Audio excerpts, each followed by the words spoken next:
On continue avec Hedwig and the Angry Inch. Alors, qu'est-ce que ça veut dire d'ailleurs? Hedwig, c'est un prénom d'origine allemande. C'était le prénom de la maman de ce jeune garçon qui a été forcé de se faire opérer pour passer le mur de Berlin et découvrir une liberté dont il rêvait depuis qu'il était enfant. Il a juste pris le prénom de sa mère, Hedwig, et se retrouve aux États-Unis avec un nom allemand. Elle est allemande d'ailleurs, et on entend bien dans le spectacle ce petit accent allemand que tout le monde adore. C'est fou comme ça me revient beaucoup. Et The Angry Inch, c'est son groupe. Donc c'est Hedwig and the Angry Inch. Elle en a fait un groupe de rock avec elle, des merveilleux Polonais. Ils sont d'une beauté, elles sont belles, ils sont somptueux. Vraiment, tous ceux qui voient ça sont assez épatés par leur image. Parce que ce qu'il ne faut pas oublier, c'est que c'est une comédie musicale, hein, bien sûr, finalement, qui a été initialement jouée à Broadway, et il y a eu 4 Tony Awards. Oui, c'est énorme. Il faut quand même le dire. Et c'est une pièce qui a été écrite par John Cameron Mitchell. Exactement. Et Stephen Trask. Et vous l'avez reprise, vous avez remis en scène un petit peu tout ça, remodelé à votre sauce. Et je propose simplement qu'on regarde ce que ça donne. Avec plaisir. Je suis le nouveau mur de Berlin, mais moi vous pouvez toujours essayer de m'abattre. I was born on the other side. Comment un petit garçon de Berlin-Est I made it over the Great Divide a pu devenir la faiseuse des tubes mondialement ignorée.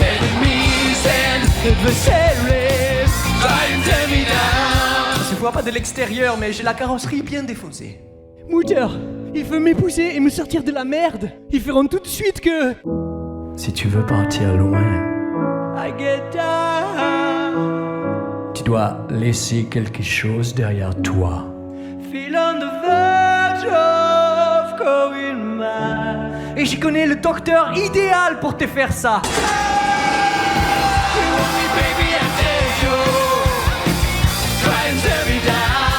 Hétéro à skate et futur punk à chien. Ah ok, je le trouvais ultra sexy. You want me baby and take you. Try and tear me down. Bonsoir la France.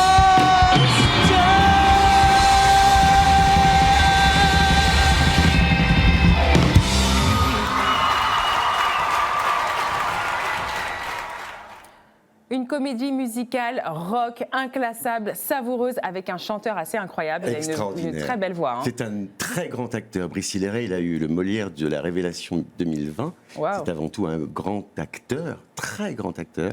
Et il faut être un très grand acteur pour jouer ce rôle. C'est très, très, très difficile. Et chanteur, qui plus est. Ah oui, oui. C'est un vrai rôle. C'est un vrai rôle parce qu'il va justement incarner, donc, comme on le disait, Hedwig, cette rockeuse transgenre, est-allemande. Donc il y a déjà plusieurs choses à jouer là-dedans. Elle a eu un parcours chaotique et j'ai l'impression qu'à travers ce spectacle, finalement, on va apprendre de son parcours, mais on va aussi apprendre de la vie, beaucoup. Oui. On apprend de la vie, on apprend qu'en effet, on n'a pas 36 solutions, il faut bien se relever. Quoi qu'il arrive, et quelles que soient les choses pires, il arrive les choses les pires à tout le monde, tous les jours. Oui, oui. Et on sait bien qu'il n'y a que deux solutions, c'est ou arrêter ou continuer. Continuer, c'est une lutte. Évidemment, plus les gens ont des parcours malheureux, comme celui de Hedwig, il est tellement malheureux qu'il en devient presque comique, et c'est ainsi que c'est bien écrit, c'est qu'elle raconte ça avec une impudeur et un recul sur elle-même, sur sa vie, d'une loserie incroyable, un enchaînement de choses terribles, à commencer par cette opération qu'elle n'a pas choisie, et qui se passe pas très bien, et qui fait qu'elle se retrouve toute seule aux États-Unis, perdue, en femme, sans argent, dans la peau d'une femme. Et elle découvre ce que c'est que la peau d'une femme.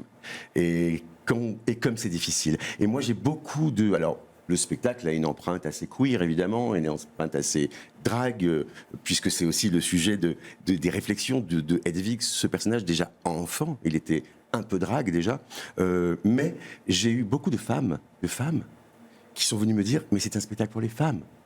Ça m'a libéré. Alors j'ai vu des femmes divorcées, des femmes mariées, des jeunes, des plus âgés, et toutes venaient me dire « Mais vous vous rendez pas compte comme c'est un spectacle pour les femmes, comme mais ça. » Alors, justement, pourquoi cet attrait? Pourquoi est-ce que vous avez choisi vous-même Hedwig pour jouer, pour réécrire cette pièce? Quelle est la sensibilité que vous avez eue face à cette pièce? J'ai été profondément marqué. J'ai eu les plus belles émotions de spectateur en voyant le film. Alors le film existe, j'invite vos spectateurs à regarder le film sous le même nom.